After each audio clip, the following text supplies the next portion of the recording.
예전에 설날에는 방앗간에 가가지고 가래떡을 뽑아왔잖아요. 옆에서 이렇게 가만히 구경하면 가래떡이 여러분 끊임없이 나와요. 끊지 않으면. 근데 엊그제 목요일날 국수가 나가는데 진짜 가래떡 나가듯이 나가는 거예요. 얼마나 많이 나가는지 150그릇이 나갔습니다. 우리 전반기 이제 우리 국수 봉사를 마쳤는데 국수 드시는 분들마다 다 행복해가지고 또 그날은 또 양 커피를 얼마나 많이 드시는지 그날 봉사하시는 분이 김영정 선생님을 알고 있는데 목사님 저 지금 마칠 때까지 앉아있지를 못했다는 거예요. 그러면서 그 얼굴에는 환한 얼굴로 너무 감사하고 지역에 있는 많은 분들이 그래도 어찌됐건 그 국수를 드시고자 교회 문지방을 넘어오는 그 모습을 보면서 저는 행복했어요. 저는 감사했어요. 이럴 때는 아멘 해주시면 감사할 것 같아요. 그렇죠. 얼마나 감사합니까? 자, 6월은 호국 보훈의 달입니다. 그리고 곧 6.25 전쟁 76주년을 맞이하게 됩니다. 자, 오늘 말씀을 준비하면서 이런 질문을 할 수 있을 것 같아요. 과연 누가 이 나라를 여기까지 지켜주셨는가? 여러분, 눈에 보이는 우리 세계 5위, 우리나라 대한민국이 군사력이 세계 5위입니다. 여러분, 우리나라 군인들이 있었기 때문입니까? 아니면 세계 10위의 경제가 발전했기 때문입니까? 아니면 그동안 이 나라에 좋은 지도자들이 있었기 때문입니까? 물론 그것도 중요합니다. 그러나 성경은 여러분 분명히 이야기합니다. 여호와께서 성을 지키지 아니하시면 파수꾼의 깨어있음이 뭐하도다 헛되도다. 파수꾼이 뭐합니까?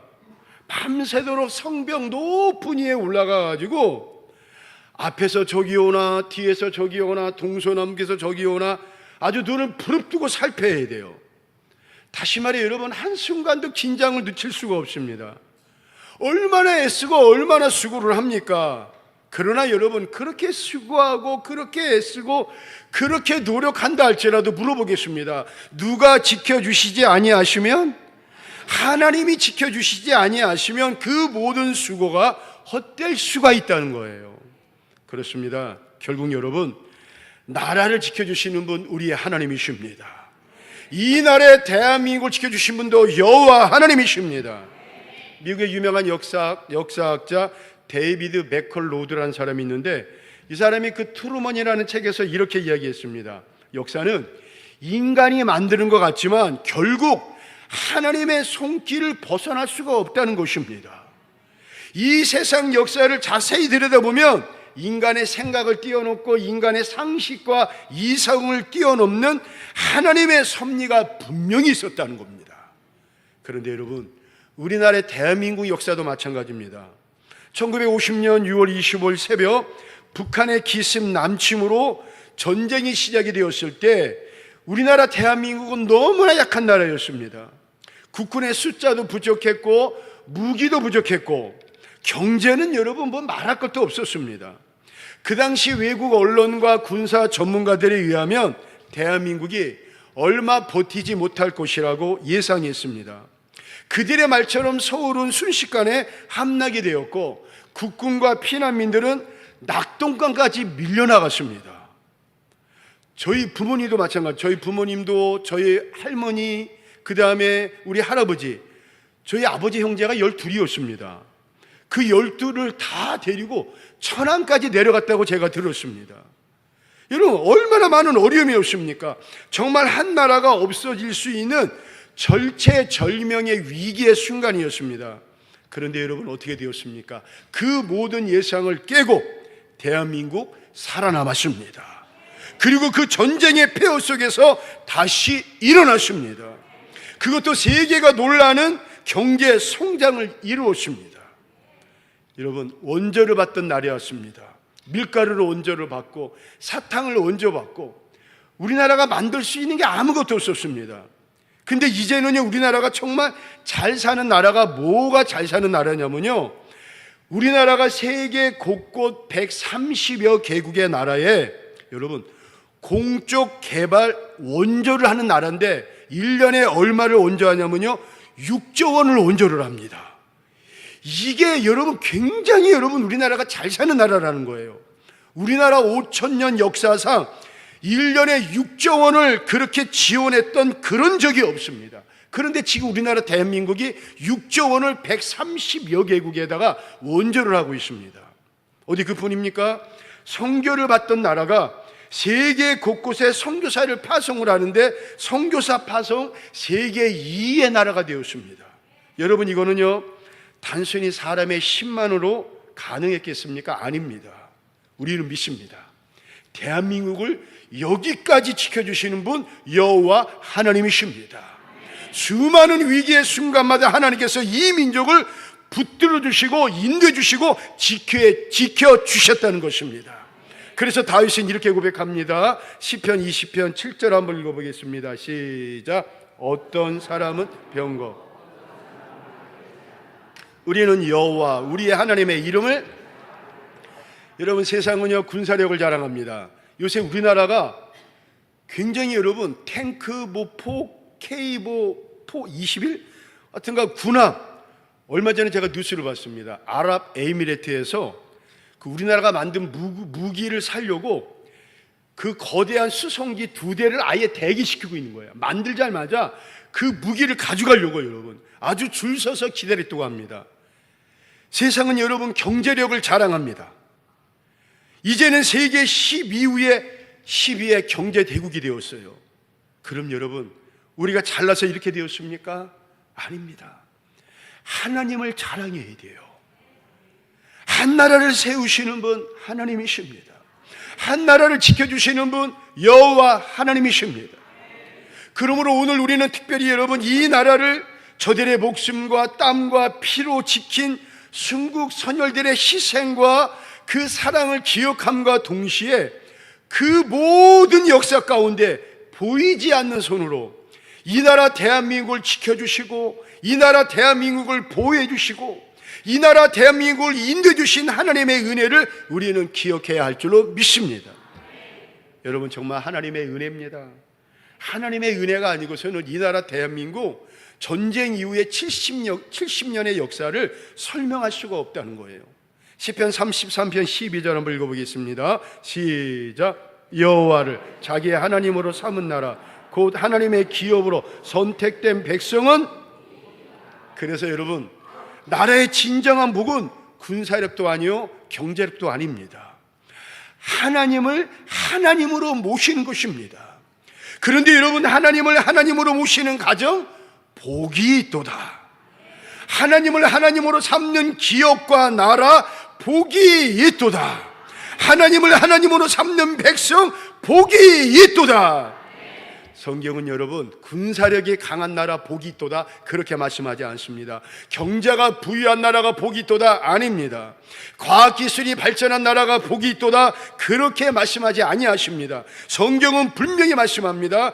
여호와를 자기의 하나님으로 삼은 나라가 복이 있도다. 여러분 하나님이 계시면요 하나님의 보호하심이 있습니다.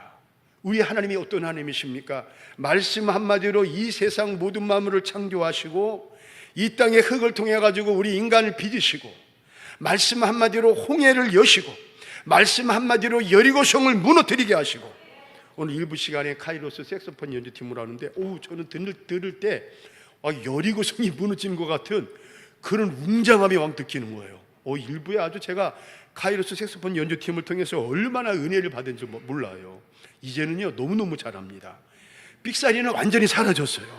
아주 너무너무 잘합니다. 아주 그냥 옆에서 웅장하면서 테너, 베이스, 엘토의 아주 모든 소리가 다 나오는데 정말 제가 은혜를 받았어요. 그냥 여리고성이 무너지는 것처럼 그 카이로스 색소폰 연주팀을 통해 가지고 우리 안에 불안과 같은 여리고성, 염려 걱정이라는 여리고성이 그냥 다 무너지는 것 같아요. 여러분 하나님의 지키심과 하나님의 인도하심이 있습니다.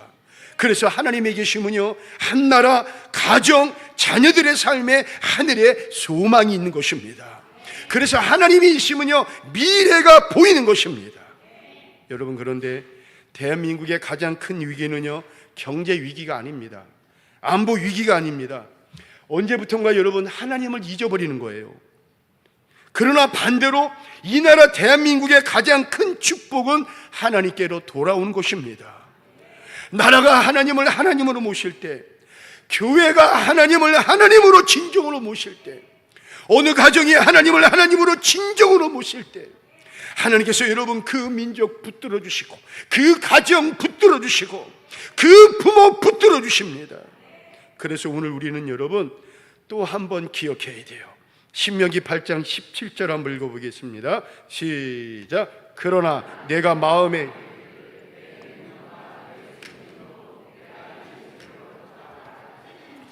우리 사람의 특징이 뭐냐면요, 시간이 지나면 은혜를 금방 잊어버립니다. 전쟁을 잊어버리고 희생을 잊어버립니다. 어제도 그 베드로 남성교회와 함께 이제 모임이 있고 식사를 했는데 그분들께 가만히 봤어요. 저도 그 67년생인데 제가 태어났을 때 국민학교 가자마자 전부 다 이렇게 왼쪽에다가 이렇게 수건을 달았습니다.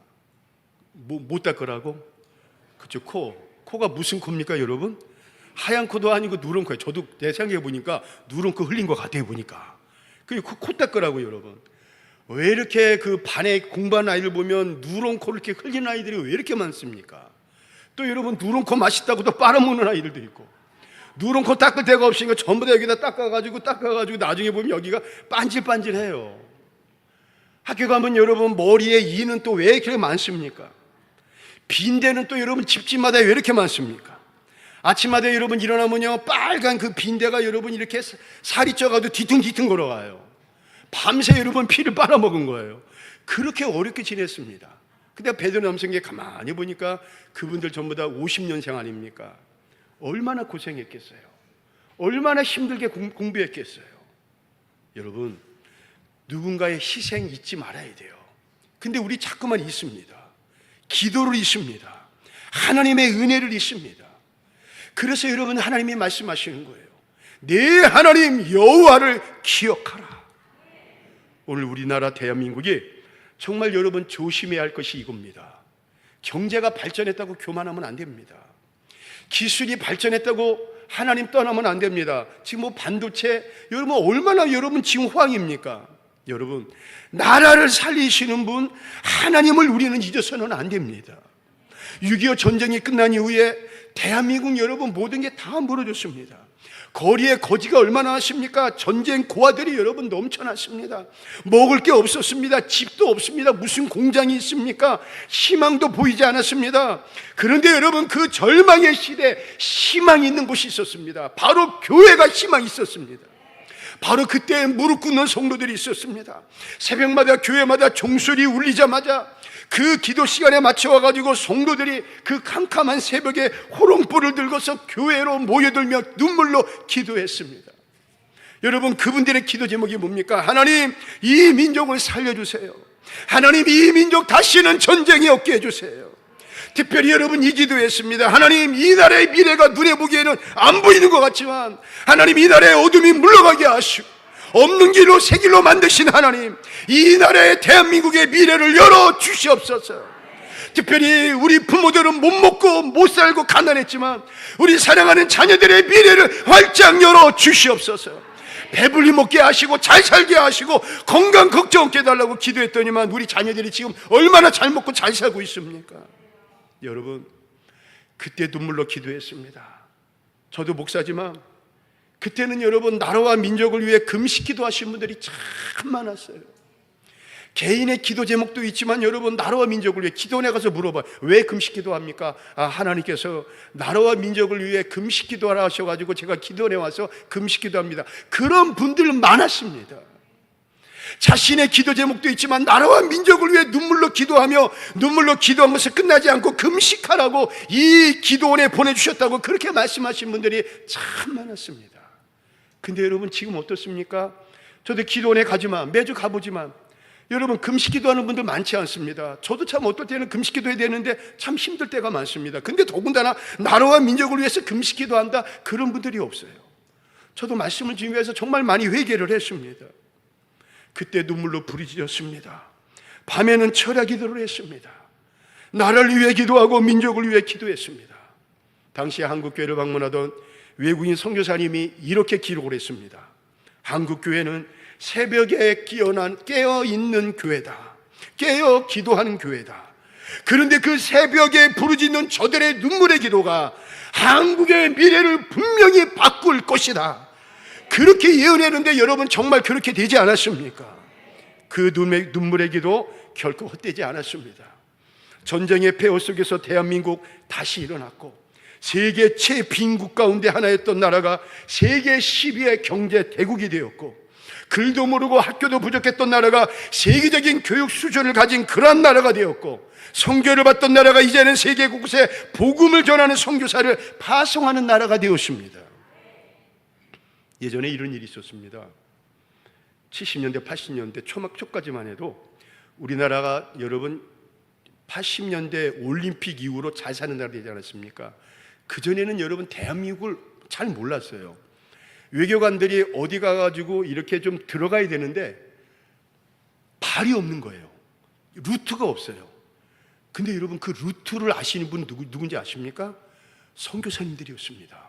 그래서 지금의 말한 국정원들이 어디를 가서 여러분 이렇게 뭘 할 때 선교사님을 불러가지고 우리가 거기를 가고자 하는데 그 길을 좀 안내달라고 말할 정도로, 그때 여러분 그 어려움 속에 우리 선교사님들이 그 어려운 한국의 교회 상황에서도 선교사들을 엄청나게 파송을 해가지고 우리나라 세계 곳곳에 선교사님들이 얼마나 여러분 파송이 되었습니까? 오죽했으면 우리나라의 정치 외교가가 우리 선교사님들의 도움을 받을 정도로 그렇게 도움을 받았습니다. 무엇보다도 여러분 감사한 것은 공상화의 위기 속에서도 자유민주주의를 지키며 우리가 이렇게 자유롭게 예배드릴 수 있는 나라가 되었습니다. 여러분, 이거 우연이 아닙니다. 이거는 단순히 누군가의 노력 맛으로 얘기하면 안 됩니다. 물론 땀을 눈물 흘린 일반 국민들이 있습니다. 목숨 바쳐 나라를 지킨 국군 장병들도 있습니다. 나라를 위해 헌신한 지도자들이 있습니다. 그러나 여러분, 이 모든 역사 뒤에는 하나님의 손길이 있습니다. 눈물로 기도하던 성도들의 기도를 들으신 하나님께서 이 나라를 붙여주시고 이 나라를 살려주시고 일으켜 세워주신 것입니다. 그래서 시편 기자는 이렇게 고백합니다. 시편 126편 5절 한번 읽어보겠습니다. 시작. 눈물을 흘리며. 그렇습니다. 전쟁 이후에 한국교회가 흘렸던 눈물은 오늘 대한민국이라는 열매를 거두게 된 것입니다. 그래서 여러분, 우리는 교만하면 안 됩니다. 우리가 잘해서 여기까지 온 거 아닙니다. 우리가 똑똑해서 여기까지 온 게 아닙니다. 먼저는 하나님께서 은혜를 베푸주셨고, 하나님께서 그 눈물의 성도들의 기도를 들어주셨고, 하나님께서 이 나라를 지켜주셨기에 오늘의 대한민국이 있는 것입니다. 그러므로 성도 여러분, 우리 믿음의 선배들의 기도로 지켜진 이 나라를 우리 세대의 기도로 이제는 이어가게 됩니다. 어제의 새벽 기도가 우리나라 대한민국을 살렸다면 이제 오늘 우리의 새벽 기도가 내일의 대한민국의 내일을 지켜줄 수가 있는 줄로 믿습니다. 우리는 여러분 그동안 한강의 기적만 이야기했습니다. 경제 성장만 이야기했습니다. 그러나 그 뒤에는 이름 없는 성도들의 그 눈물의 기도가 있었습니다. 새벽마다 교회 바닥을 적셨던 누군가의 무명의 성도들의 눈물이 있었습니다. 나라를 위해 금식하며 부르짖었던 성도의 기도가 있었고, 그 무엇보다도 그 기도를 들으신 하나님이 계셨습니다. 그래서 오늘의 대한민국이 있는 것입니다. 그래서 우리는 여러분 착각하면 안 됩니다. 대한민국은 사람의 힘만으로 여기까지 온 게 아닌 것입니다. 하나님께서 붙드시고 하나님께서 보호하시고 하나님께서 은혜를 주셨기에 바로 우리가 여기까지 올 수가 있었던 것입니다. 그러므로 오늘 호국 보훈의 달을 맞아 다시 한번 하나님을 여러분 우리는 기억해야 돼요. 나라를 위해 기도했던 믿음의 선배들을 우리는 또한 기도해야 돼요. 그리고 우리도 다시 무릎을 꿇어야 돼요. 왜냐하면 과거에 이 나라를 지켜주신 하나님께서 앞으로도 대한민국을 지켜주실 분이시기 때문입니다. 미국의 제16대 에브라임 링컨 대통령이 남북전쟁 중에 그 국가적인 위기를 겪을 때마다 이런 말을 했습니다. 나는 여러분 하나님 앞에 무릎을 꿇을 수밖에 없습니다. 그 이유는 하나님 외에는 의지할 것이 없기 때문에 그렇습니다. 하나님 안에서 똑같이 태어난 우리인데 흑인들이 죄 없이 죽어가는 것을 나는 봤습니다. 백인들한테. 그리고 그 죽어가면서 나를 쳐다보는 저들의 그 안타까운 눈길을 나는 잊지를 못하겠습니다. 그래서 나는 싸울 것입니다. 이게 하나님의 명령입니다.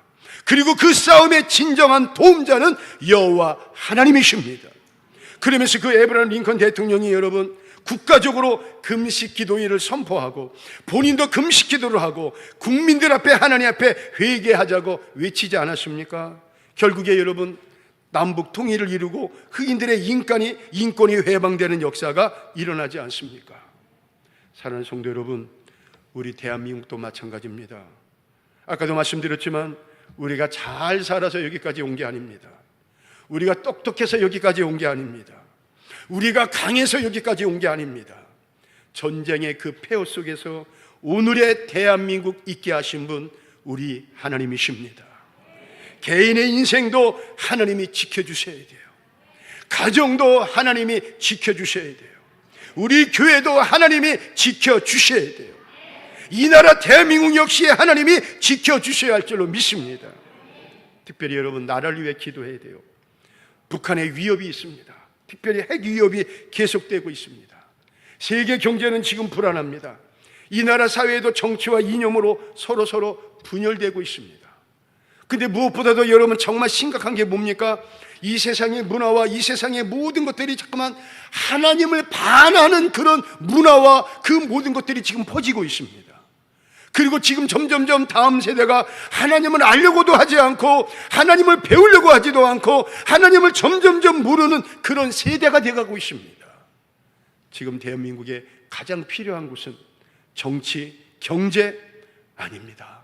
하나님께로 다시 돌아오는 회개 운동입니다. 그래서 이 땅의 교회들이 깨어나야 돼요. 이 땅의 성도들이 십자가 앞에서 다시 한번 무릎을 꿇어야 돼요. 6.25 전쟁 당시 치열한 전투 속에서 한 청년 병사가 총상을 입고 쓰러졌습니다. 그는 죽어가면서 군복 안주머니에서 손을 넣어가지고 어머니가 넣어준 작은 성경책, 선교사님이 준 성경책이죠. 그게 있었습니다.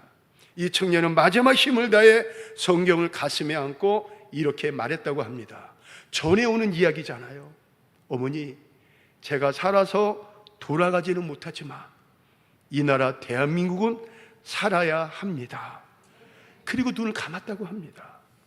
그 청년의 이름은 누군지 모릅니다. 역사책에 기록되지도 않습니다.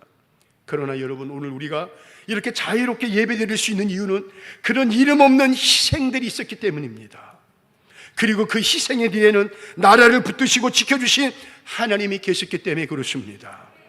사랑하는 성도 여러분, 우리가 누리는 자유 거저 얻어진 것이 아닙니다. 수많은 순국 선열과 그 피에 세워진 자유입니다. 그리고 하나님의 은혜에 의해 세워진 자유입니다. 그러므로 호국봉헌의 달을 맞아 다시 한번 우리 기억했으면 좋겠습니다. 여호와께서 성을 지키지 아니하시면 파수꾼의 깨어있음이 헛되도다.